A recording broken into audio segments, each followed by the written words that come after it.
Well, welcome today. Welcome, everybody. My name is Tracy Gray. I'm founder and president of the Sankofa Global Project, and I'm excited to welcome you to the information session for the GED Plus Ed Tech program. The program, the GED Plus Ed Tech program, is an innovative venture for participants, for folks who've completed their GED or who are pursuing their GED. We are in partnership with Central Brooklyn Economic Development Corporation and with Digital Girl Inc. We are honored that we've received sponsorship from a grant from our supporters at Con Edison, and we extend our appreciation to Jahari Jenkins and Juliette Lewis, who are champions of the Sankofa Global Project education initiatives, as well as supporters of Central Brooklyn and of Digital Girl Inc. Welcome, Michelle. Thank you for being here. Before we begin talking about the GED Plus Ed Tech program, I want to introduce my fellow panelists, and I'll start with LaShawn Allen Muhammad. LaShawn Allen Muhammad is the executive director of Central Brooklyn Economic Development Corporation, and she has worked as a New York City public servant for more than 2 decades. She's established herself as a champion of the people and for economic empowerment and change. Ms. Allen Muhammad has been responsible for a multitude of success stories through her work in healthcare, leading to a successful outcomes that earned high regard from Mayor Bloomberg's Center for Economic Opportunity and the federal government. A native of Brownsville, the Brownsville section of Brooklyn, Ms. Allen Muhammad is committed to revitalizing her hometown and similar communities throughout the country. During the late 90s, she co-founded a nonprofit organization, the Brownsville Youth Association, BYA, and the organization offers free training and employment for many community residents. In early 2000, Ms. Allen Muhammad was appointed by former Brooklyn Borough President Marty Markowitz. Marty Markowitz to serve as the newly established Community Education Council. In 2010, Ms. Allen Muhammad founded the Entrepreneurs of New York with the goals of developing innovative strategies for businesses and those seeking to become business owners. Welcome, Daniel. Glad you're here today with us. Using social media as a platform to engage, the ENY Facebook group has grown to nearly 10,000 members. Presently, Ms. Allen Muhammad has been on a fast track, building alliances and strategic partnerships to assist in the transformation of all the places that she holds dear to her heart, Brownsville.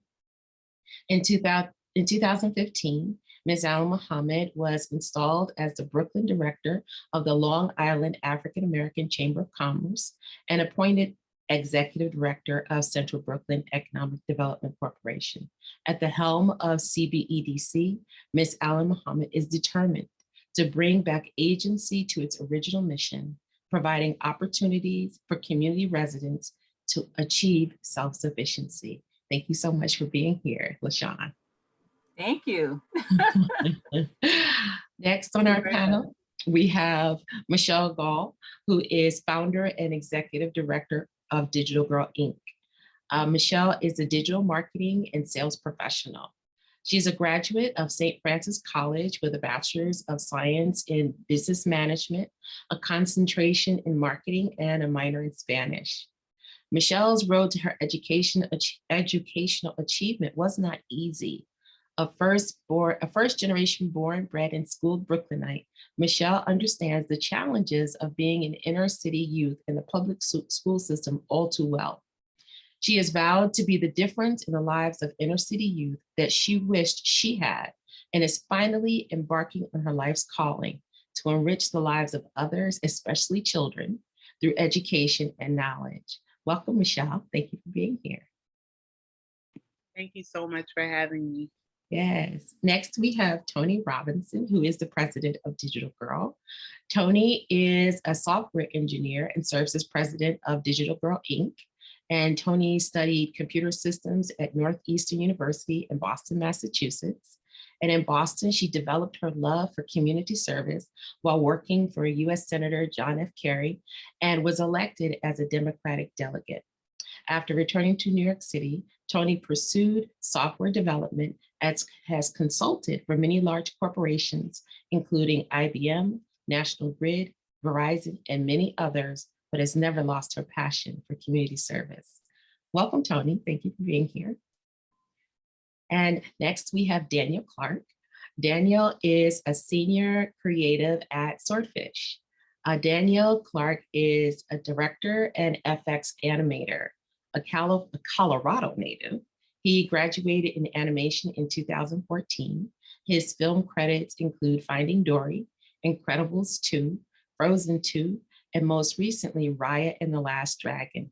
In 2014, he won the Student Academy Award for his short film, Owned. Daniel lives and works out of the San Francisco Bay Area. Thank you for being here today, Daniel. Thanks for having me. Great to be here. Great, great. So we are hosting this GED educational forum information session to talk about all the opportunities that are available for folks who complete their GED. LaShawn Allen Muhammad's going to talk about completing your GED and economic mobility. Michelle and Toni will talk about women in technology.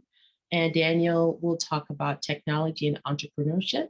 And then we'll talk about our upcoming physics and art workshop that we're going to be hosting in April.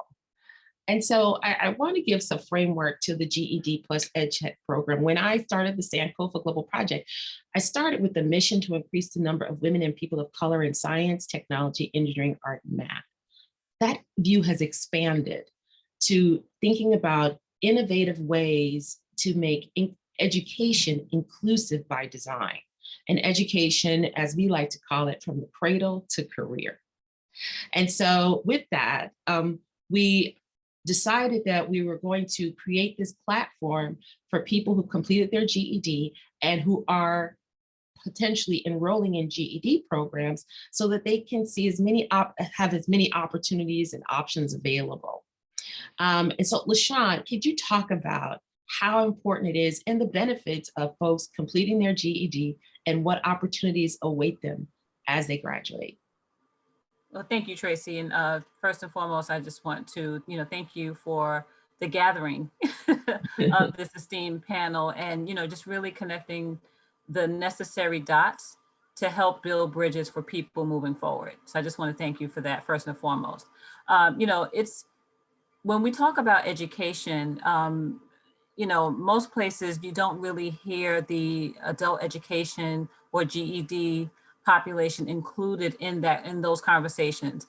And so I want to start there, right? Because in the mainstream, education forums, this particular group are pretty much left behind. And we have to, sort of make sure that we're creating platforms like this to let them know that, no, you are part of this entire, education spectrum, right? You are also important. And, I think because the way adult literacy or adult education is sort of viewed or not viewed as important, right? We focus a lot on K through 12. We focus a lot on certain aspects of education. And, a lot of our, unfortunately, the education system, wasn't designed to help all move forward, right? And get on track and move, and tap into everybody's brilliance, right? The education system, especially in the United States, has not been designed that way. And because of that, right? And because we all have different learning styles and because we all are individual, unique, brilliant people, some people fall through the cracks. And, it's important that we, state that for the record. It's important that we, say out loud that you are important, right? That everyone is important. The parents, the grandparents, those who may not have, been successful first go around, that it's important that you get reconnected, that we help you get reconnected, so that way you see yourself, everyone see themselves as part of this education spectrum. So that's why it's important, that we frame it in that way. So that way students who are enrolled in adult literacy programs, adult education programs, see themselves as part of the overall picture, because everyone has something to contribute. Yes. Yeah. Yeah. Can you talk about some of the work that you're doing with at Central Brooklyn in your GED programs? Absolutely. And so at Central Brooklyn Economic Development Corporation, we have the fortune of working with phenomenal instructors.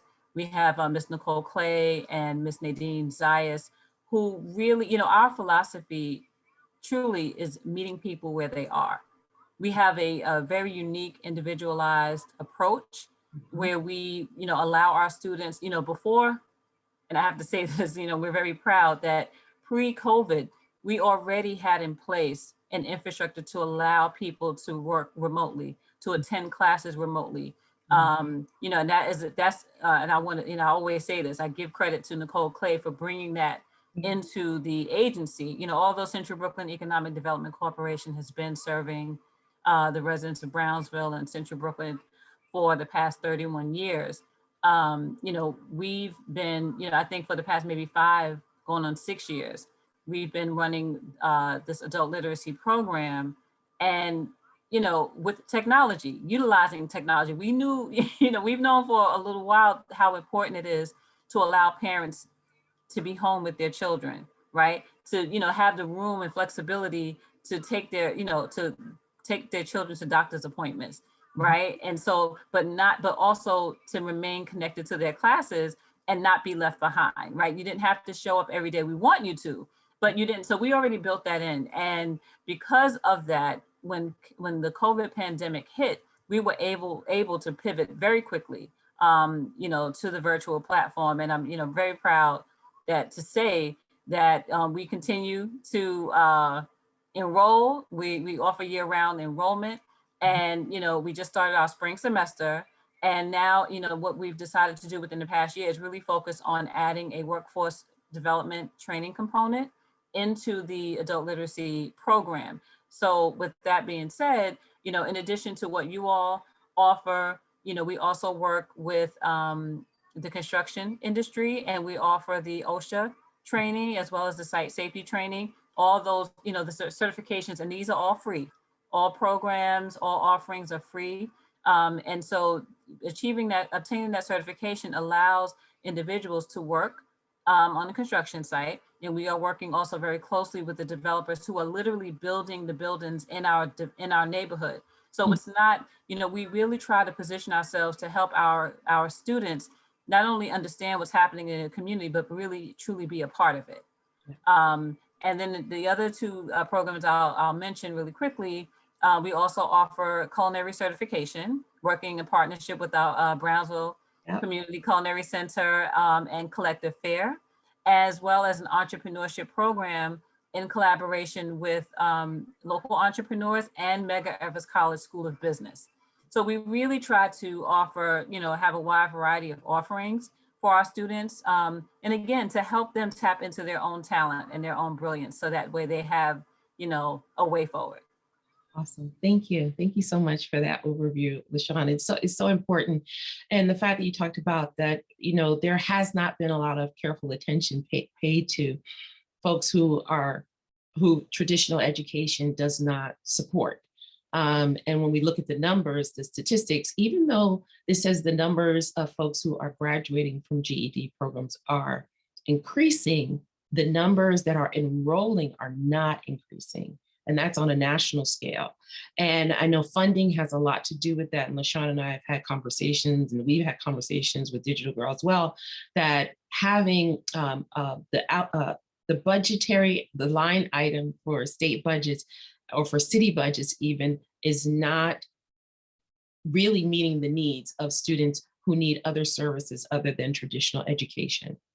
I mean, I have a nephew, both my nephews did not graduate from high school. They completed their GEDs because they said the schools did not provide what they needed.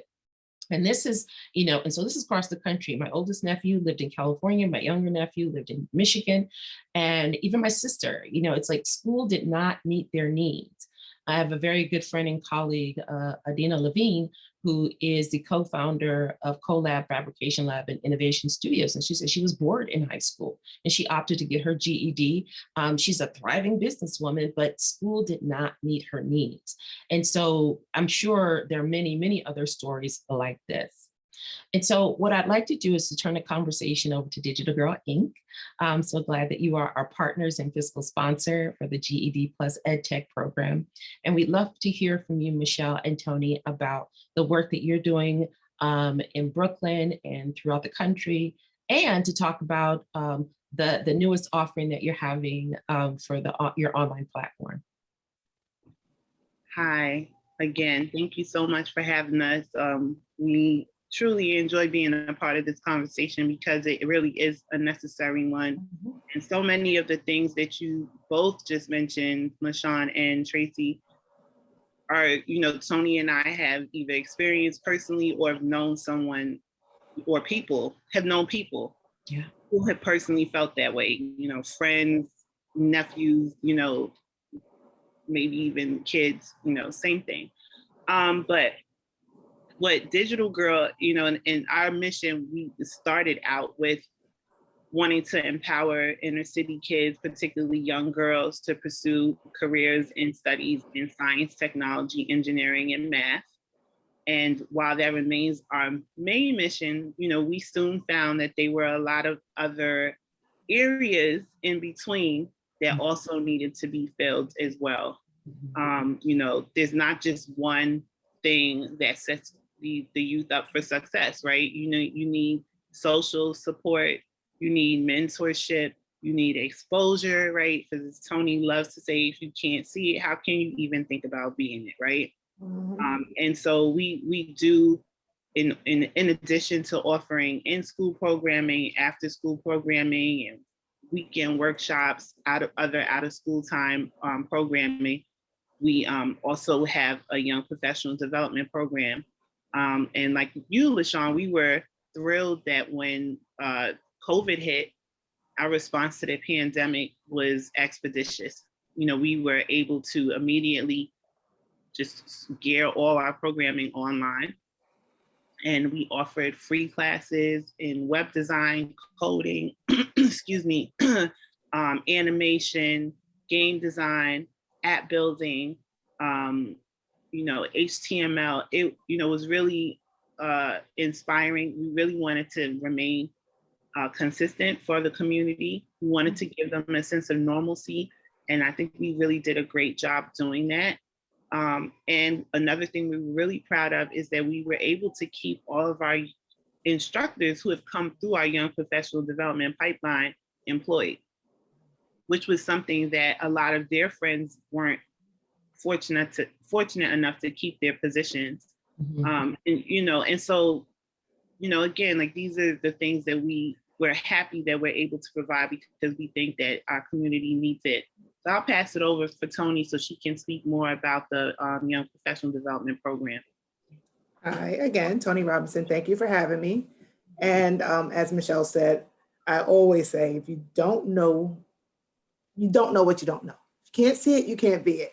And, I am an engineer by trade, software engineer. And so it's always great to be able to work with our youth and for them to actually say, oh, you're an engineer. So what do you do? I never even heard of an engineer. I've never seen an engineer. And just to be able to, have those conversations with them, it has been wonderful and beneficial to, I think, our community as a whole. So I'm glad to be part of this conversation today. And Michelle touched on our Young Professional Development Program. And that's a program that we're using to just introduce STEM careers, STEM study paths to our youth, who often just discount it as a viable path for them to take because, what has traditionally been taught is that, oh, you have to be pretty much the smartest kid in the class, you have to be a geek. And this is what's being taught to us. So when I want to say that, I'm speaking specifically on what's being taught to us. And that is just a hard path to go into, and they just discount it as a path that they want to take. And it's more or less because they're not being educated in what those paths are and what really it takes to succeed. And so part of our programming is just to introduce them to the whole world of STEM and introduce it through many facets, whether it's job training, worksite visits, job shadowing, workshops, actual classes that Michelle spoke about earlier, and just bringing mentors and individuals who are in the field to them. So we spend a lot of time hosting workshops, bringing engineers and other educational professionals into our world, and having them speak to them on a level that they're used to, and just really teaching them the concepts of the STEM world, IT world, and terminology so that they can participate in those conversations. Yes. And there's so much that we're doing. I don't want to go into everything, but some of the newer things that we're offering is some certification programs. I think LaShawn spoke on some that she's doing as well. And so we are offering those, and we actually have a STEM lab that we are introducing to the community. It'll be free to the community to use, and we'll be offering a lot of workforce development classes there. We hope the lab will be up and running by the end of this year. It will have a state-of-the-art computer lab included in the Learning Center as well. Brilliant, brilliant. So Toni, I'm curious, how did you become a software engineer? I never knew, when I was growing up, I never knew that was even an option. You know, because I grew up in Detroit. That's a disclaimer right there. So in Detroit, you know, everybody was on this is the path. You go to school, you go to college, or you go to the military. Those were the messages that we received. And even having engineering as a career was not even an option, or even thinking about using my own creativity. That wasn't even an option for me. So how did you even go into that field? And, you know, I really didn't have I guess I want to say the support system there either. But I just happened to be good in math, happened to be good in science, and got selected to take the entrance test to one of the better schools in New York City, Brooklyn Technical High School, passed the test, and went to school there. And so part of that education was pick a career path, which I had no idea what I was picking. But it was like, okay. So I said, okay, what has the most math? What has the most science? And I chose electrical engineering. Didn't really have an interest in it, but you know, it was just like, you just go through the motions, I guess. And I went through the motions, picked that path, but it wasn't something I really wanted to do. And it wasn't until I actually got to college and said, you know, what is it that I want to do? That I actually started really looking into different career paths and knowing, but it gave me that base that I needed. The fact that I went to this school and was able to participate in an engineering or on a high school level program, it gave me the base that I needed to actually have knowledge of the fact that there are positions and stuff out there. But before that, I didn't know it. I just knew I liked math. I like math, I like science. And so that's how it happened. Thank you, thank you, thank you. So Danielle, you are the only male on our panel, and I'm so glad you're here. Glad to be here. Yeah. And so I'm really excited to have you be a part of this conversation, because I know you have a completely different perspective, and would love for you to talk about your pathway to your current career, and to as a creative, as a senior creative, what does that even mean? And to talk about the work that you're doing as a director and an animator. Sure. Yeah. So in terms of my path, I identify with the other panelists are saying about the being in school and enjoying, you know, the kind of math, science, the STEM world. Additionally, I always had this like creative side as well, and I think we all do. You know, that's a thing we all kind of know. And mine, like, no matter what I couldn't get it to like fit into a box. So I do come from a family of engineers, and am the only one who's not an engineer. And they're civil engineers and mechanical engineers and, you know, things like that. And so there was a moment that I kind of steered my ship towards architecture, thinking that that was kind of a niche I could be happy in. But there was kind of always this, there was always a calling to movies, especially. I love working on movies, and I like cartoons.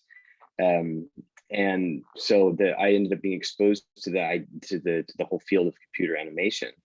And it was this great cross section for me in terms of passions, because my work is STEM based, but it's very creative and artistic at the same time.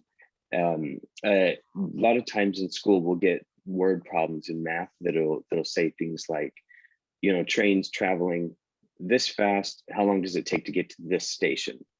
And those kind of word problems are the exact kind of logical thinking and reasoning that we need in, you know, our whole lives. In my specific job, I use that kind of reasoning all the time. So, you know, if Elsa's making a snowstorm in Frozen or something, the question is, you know, how fast do the snowflakes, how long does it take to get to the ground? And so we kind of reverse engineer those equations to make that work. My particular brand of animation is based in simulation and math. And that's tangent to the people who do the actual character animation. So the character animators, and I'm what's called an effects animator. The difference is the character animators, they do it more like traditional, what's called stop motion, which would be things like Gumby or The Nightmare Before Christmas, where they kind of manipulate everything by hand. My end, I handle things that move that aren't characters. So that can be magic, water, explosions, smoke, fire, all of that kind of stuff. And we use math and science to make all of those pictures on the screen. It's a little abstract. It takes a little bit to kind of like, you know, understand the whole process. And it took me a while for sure in school. But finding this artistic creative application of these STEM skills was like finding a diamond for me, because they're, you know, the thought of, if you can only go into STEM if you are, you know, if I can borrow, if you're the geek of the class, right? And that there was something that didn't totally fit with me. And I found, you know, kind of opening this door to animation, I found that there's tons of these other applications of STEM across all fields. So I have, you know, colleagues, I have friends that work in medical imaging. They actually create instructional videos that they teach, that they'll show to students, to surgery students, like students coming to become a surgeon. And they use their computer graphics to do all of the instructional video for education. So those are two other passions, medicine and education, crossing into STEM at that point. I have another friend who he's a character designer, and he's always doing these cool, crazy projects that I would have never thought of them as STEM options. But he just last year designed a float for the Macy's Thanksgiving Day Parade of Dwayne Johnson, The Rock. And so he did that at the end of last year. And that's one that I like, it just never would have thought in high school that this is a STEM application out in the field. So part of my interest in being part of these kind of organizations and these kind of talks is to try and just be that exposure, be that beacon, because the panel has said it so well. When you're not exposed, you know, how can you dream something you can't see? And that's across STEM everywhere, and I see that in my industry all the time. And so it's really a pleasure and a treat to be on this panel and to help be that person that can say, here's some things maybe you haven't thought of. Yeah. Is it okay, Daniel, if I show your reel? Sure, yeah. So I want to share this, and I want to share this again too, because like you said, if you can't see it, then you can't envision it. And so what's possible, you talked about your interest in creativity, and you're surrounded by engineers, but you were able to find your space. And when we're talking about the GED plus Ed Tech program, we want people to find their space. and to imagine what the possibilities are. So I'm going to share my screen, and then I'm going to play the reel, and then we can talk a little bit about what it took for you to create this. Let's see if I can get this going. Got too many things open here.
Thank you for. So, can you walk us through some of what it takes? Just a small. I don't want to get too detailed, but a small idea of what it takes to create something like that, and the time that it takes. Can I just say how exciting that was to watch? Like, I was like, first of all, I loved all of those movies. And I'm always sitting there saying, how did they do that? It was a team effort. Yeah. So if I may, Michelle, same here, right? I'm like, oh my, but you know what's so interesting? I almost called my son in because, well, Daniel, my 11-year-old is a self-taught animator. So I watch him, some of the reels that he's putting together. So I don't know how to do it, but I see the pieces. So I kind of understand it, but I can't wait to show him this recording. Oh my, amazing, amazing. Yeah, well, please do tell your son. I started out, I think it was not 9 or 10, right around his age. That's where I started. And I started with, my parents had a video camera, an old video camera, and I took my action figures and Play-Doh, and I would just take one picture at a time on the camera and like kind of move them around and try and figure out how things move. And truly, that's my true origin story. So he's on the right path. Yeah. So I will tell him. Yeah, in terms of what it takes to make those kind of things, the easiest question to answer is the time question, and the answer is a long time. We work on movies. I was on Finding Dory for I think a year and a half, but the actual full production took, I think it was 5 or 6 years to make the movie. So they're not messing around at all. And we call ourselves a pipeline at work, and we all kind of take turns along the line. My department, effects, it happens to be one of the ones near the end, which is really nice because that means usually I can say the name of the movie while I'm working on it. People who are at the very beginning of the pipeline usually can't, because they usually haven't announced the movie is going to be made at that point. So what'll happen is everyone takes their turn, and kind of just high level, there'll be departments that, the very first departments are the ones who come up with what we're going to make, and that includes the story, the designs, all of that happens outside of the computer programs, the more STEM based stuff. So that happens. Then that comes into our production, and kind of just really a broad level, there'll be a department that does the modeling. So I compare these. It's easy to think about this in an analogy with the stop motion character. So let's say Jack Skellington from The Nightmare Before Christmas. Someone first came out of clay to say this is what the character will be in the computer. Passes over to the painting department. Someone puts all the colors on him or what he's going to look like. Then he moves over to the animation department and they make him move. And then it goes to my department, which is I set him on fire or whatever happens, whatever weird thing happens to be that they need me to do. It's always kind of like, who knows? Like there was that shot on there of that fish sneezing. And that was showed up like in my inbox. It's like your new assignment, fish snot. It's like, all right, cool, let's do that. Wait, so Daniel, you just talked about 4 different careers. Yeah. You talked about clay, painting, Animation, and then effects. 4 different careers. And storyboarding. And storyboarding, yes, 5, yeah. But even just talking about what is maybe really 6. You know, someone come with the idea, someone creating the story. And so there's this, and I love how you described it as a pipeline to seeing that these are all different avenues to have access. Yeah.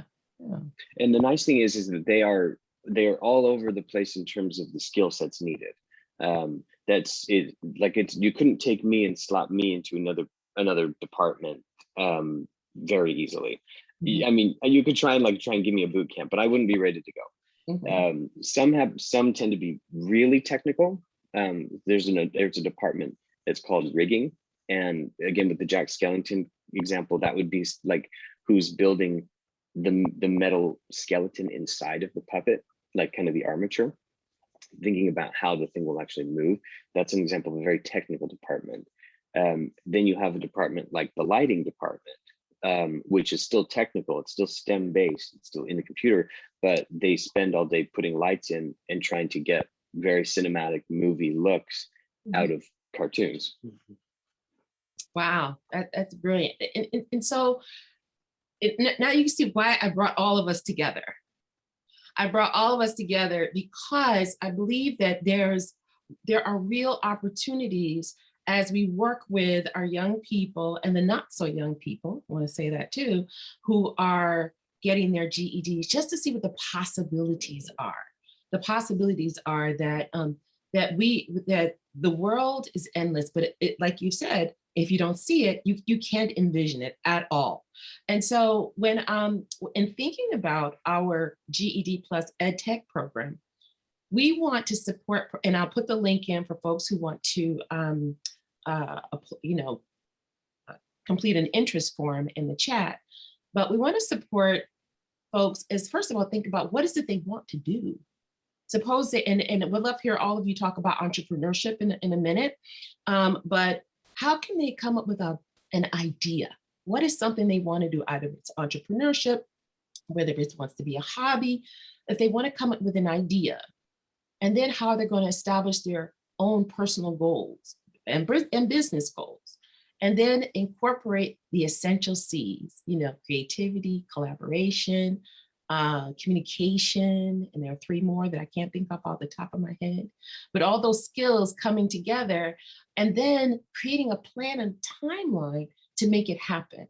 And then, which I think 2 important things that Toni and Michelle talked about is having accountability and having mentors and coaches to work with you so that you can achieve the goals. Because sometimes, I don't know about you, but I have mentors.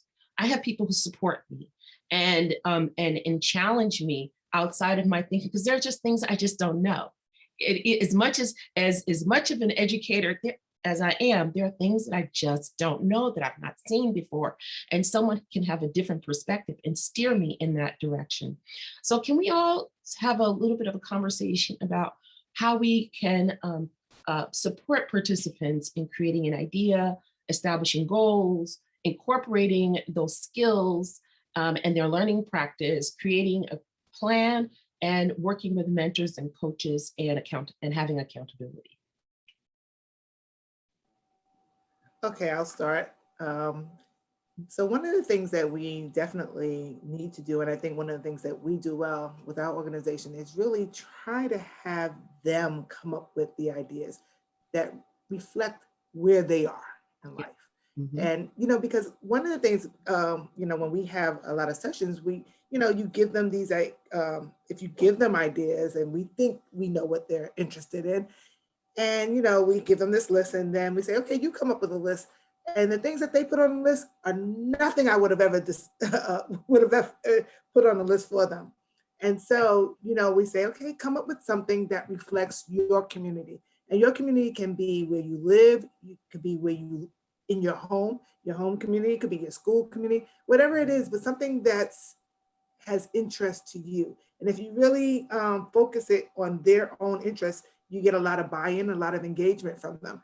And one of the other things I'm going to touch on too, that when Daniel was talking about, and Tracy, you were talking about the different career paths that you mentioned. And I love the fact that we call this GED plus Ed Tech. Am I saying it right or wrong? Yep.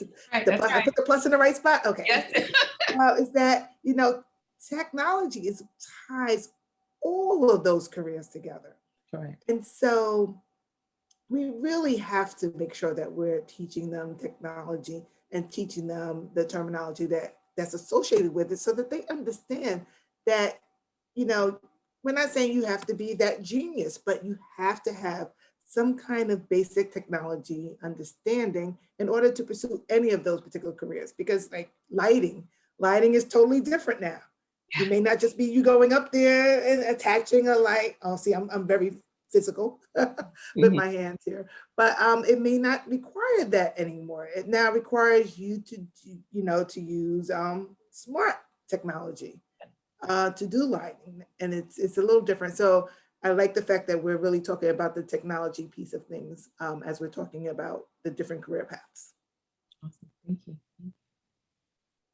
And for me, I think, and piggybacking off of what Toni said, absolutely asking them for their input, but also just asking them, like, what do you do in your spare time? Like, what is it that when you want to a reprieve from the world, what do you do that makes you feel good?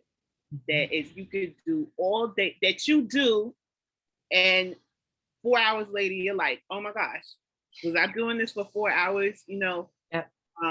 Toni mentioned she went to tech. I went to tech as well. By the time I got there, tech was a little different. But it was the same story.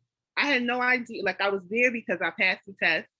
I didn't know what I was there for.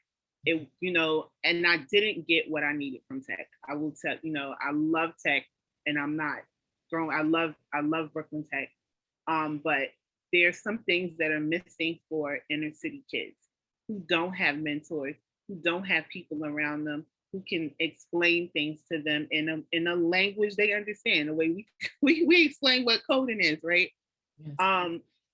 And so for me, I didn't find my career path until I had already graduated with a degree that was not in STEM, and then I fell into this job where, long story short, the internet was just showing. I was working in this advertising department, and they were just seeing the shift from people wanting to advertise on air to advertising online, right? Because online advertising was mind-blowing for people who had to place advertisements, right? For the first time, you were able to get definitive information about how many people saw your ad, how many people purchased. Before, you just they had no way to track it. So it was an amazing thing for them, and someone had to manage that, and the engineering department took it on, and they were like, oh, we can't do this. It's becoming way too much. And I was like, oh, we sat in this class, and everyone, I was like, in the end, like fireworks are going off, and I'm like, this is amazing. Like, I didn't even know the internet is this thing, And everyone else in the class, they were older, and they were like, what is this? I'm in sales because I don't want to work with this. I don't want to learn. Like, I don't want, and I said, well, fine, I'll do it. I love this. And so that began my journey into STEM, into technology. And I went into the engineering department. They were training me. And it was all men. And I'm like, what is it? You know, but when I realized the difference in my salary, like what I was getting paid for doing that compared to the people who had the education to do it, it was like a whole nother salary. It was like $40,000. Wow. And I was like, no, we have to change this. So that's my story. Yeah. But I ended up exactly where I should have been had someone had this conversation with me when I was at Tech. Yeah. Yeah. And that is why that's the bridge that Digital Girl Inc. wants to be. And so I just, at the end of the day, those things that got me, that had me seeing fireworks, those are the things we want to ask our students. What gives you fireworks? Yeah. And that's where we can build on from there. Mm-hmm. Thank you. Thank you for that. Any other thoughts on that? Because I do want to talk about where do we go from here? LaShawn? No, they said everything, honestly. Okay.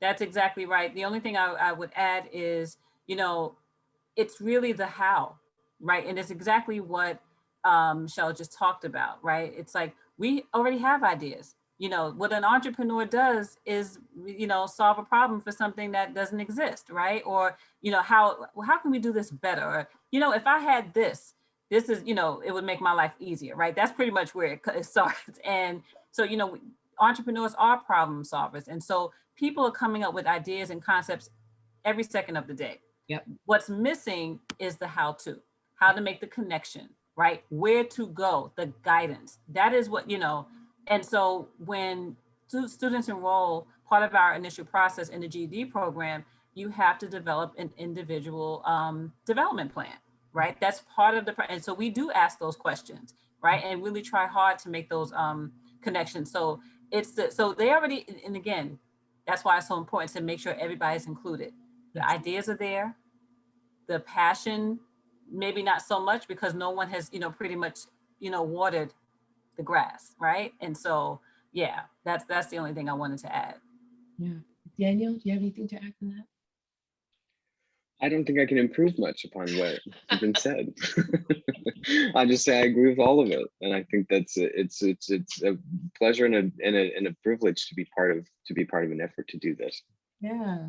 And what I'm really excited about is that we are doing this collaboratively, that each of us brings our own skill sets and our own knowledge base to this initiative, and that we can give students who are pursuing a GED another way to bring their how to life.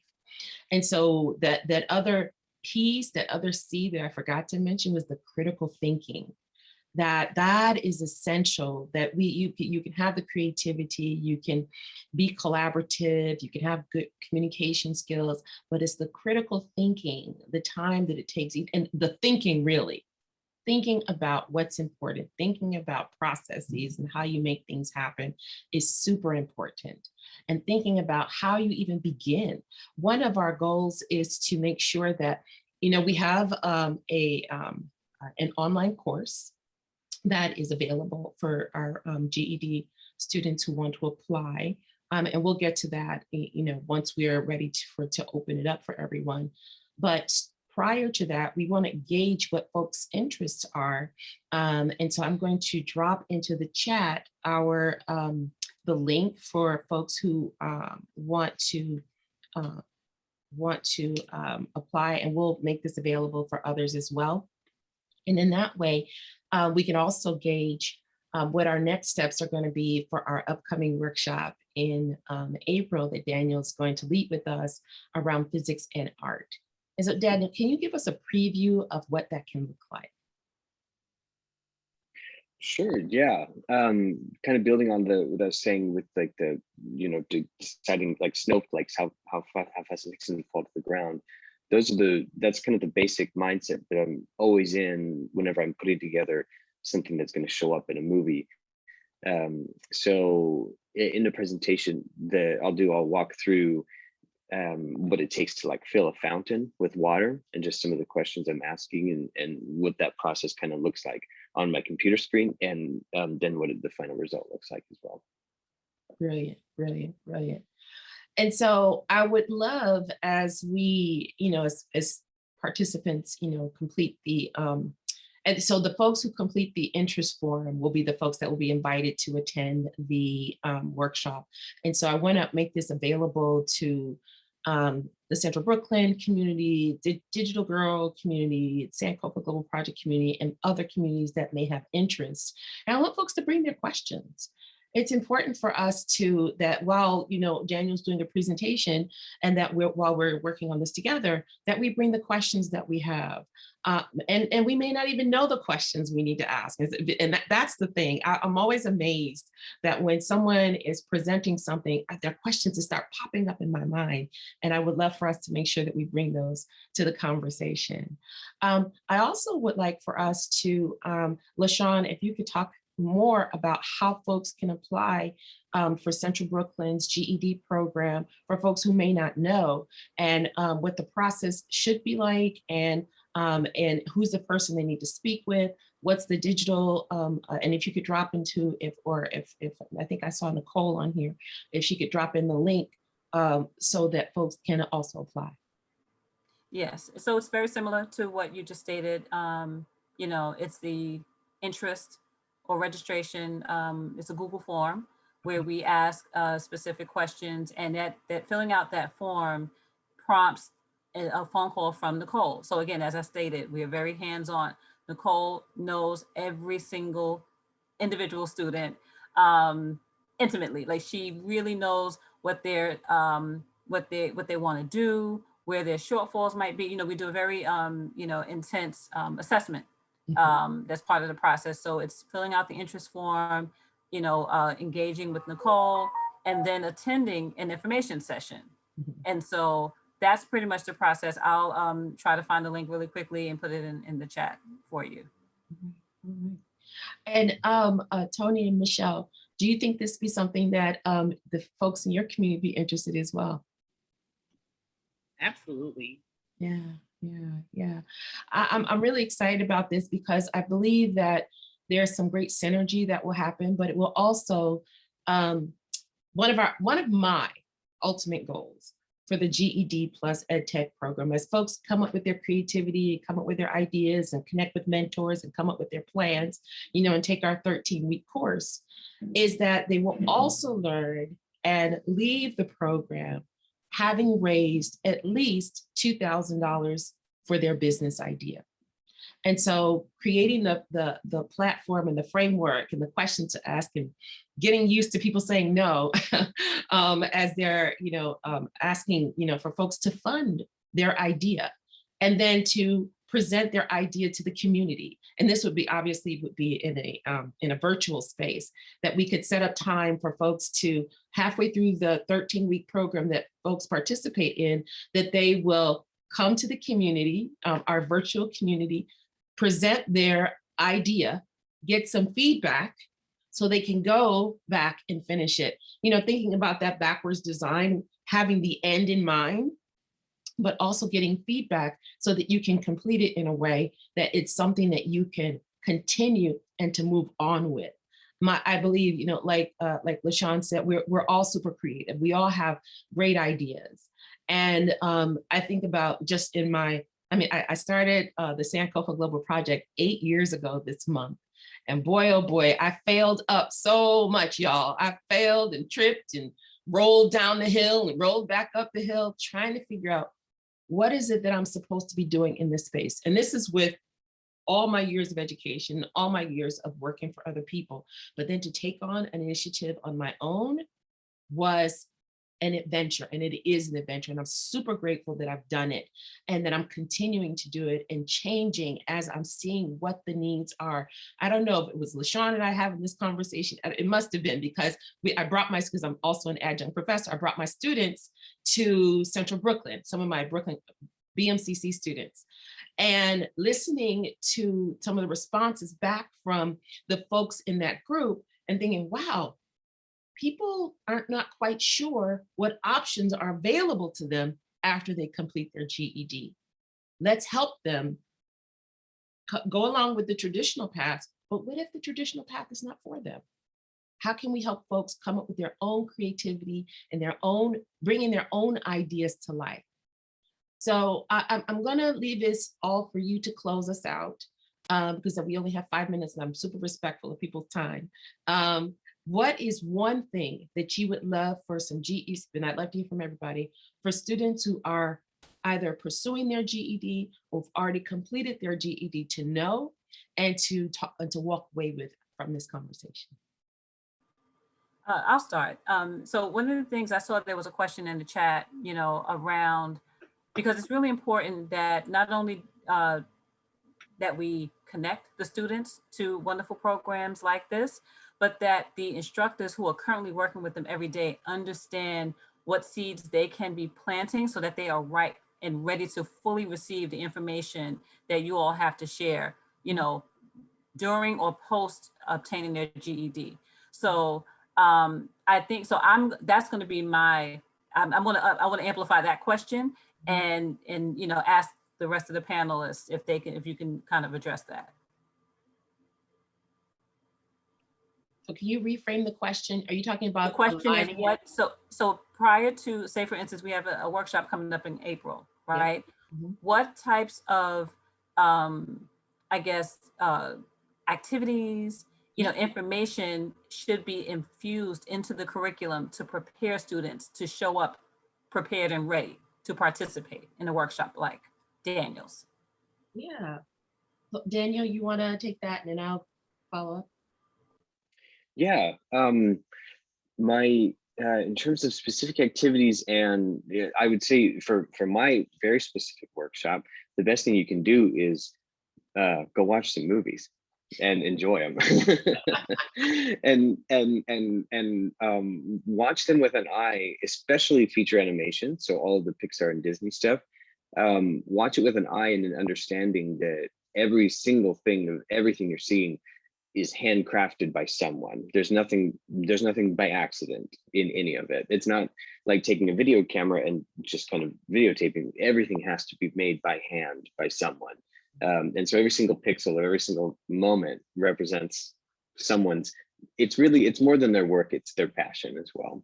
And so I would say watch a couple that you really love and watch it with that eye, that, that kind of, that eye of admiration. And to answer Tracy's prompt, Tracy, the only thing I would say to students, that I'm not in education by trade or anything, so I don't have any, I don't have credentials to give, but what I can say is that to everyone out there, to all the students, is that there's gonna be a lot of moments that it feels like you can't make to the end of whatever journey you're on. And I'll tell you, I'm going to stand here and say, I believe you can. And that's the one thing, is if you ever need that, I really think you can. And the reason I'm here showing up is in an effort to say that and to be an ally and to say there's going to be a lot of events and a lot of people on the way that make that not feel true, but that's sincere, and I mean that. Thank you. Toni, Michelle? Okay, I'll speak here. And Tracy, I'm so glad that you started this program, because I don't want them to think that GED is a culmination. And I love the fact that it's GED plus, and I want to focus on that plus, because we want to show them that there's more that you can do. And I want them to be comfortable with being uncomfortable. Yeah. So, so we're trying to, and this is some of the things that we're teaching them, because a lot of our demographic is truly uncomfortable with STEM and technology. And except for being a user, they can use their phone, they love that. Yeah. But when we talk about the inner workings of it, we enter into an area where they're uncomfortable. And so we're trying to get them comfortable with that, but take that across the board and, try to make yourself comfortable with things that you're uncomfortable with, and don't shy away from it, and you'll be fine in life. Michelle, any closing thoughts? I would just say that you are not your certificate. You're not a high school diploma. You're not a GED equivalency. You're not a bachelor's. You're not a master's. You are a master of your life. And I agree with you, Daniel. Like, there are people going to tell you you can't, and papers are going to tell you you can't, and you can do whatever you want to do in this world, regardless of your education, period. It's all about your drive, it's all about your consistency, and it's all about your passion and what you're willing to do when no one else is willing to do it. Brilliant, brilliant. To answer LaShawn's question, one thing I would ask as we close out today is that everyone who decides to participate in our April, I believe it's April 30th workshop, that they come with their own mission statement. What is it that you want to do? Who are you? And bring that so that you have a framework for how you're going to come to this conversation. What is something you want to do? Like Michelle said, the thing that you can do for 4 hours or 12 hours, like my daughter. and you're like, oh my gosh, 12 hours happened and I didn't even know. What is that thing? Bring that to our workshop. And I believe that we'll create something incredible together. I'm excited to be here. I thank all of you for being here and making time. And I look forward to us connecting again soon. Thank you, everybody. Thank you, Tracy. Thank you, everyone. Bye. Looking forward. Meeting Daniel. Thank you again. Nice to meet you too. Yes, great to meet you. Thank you all.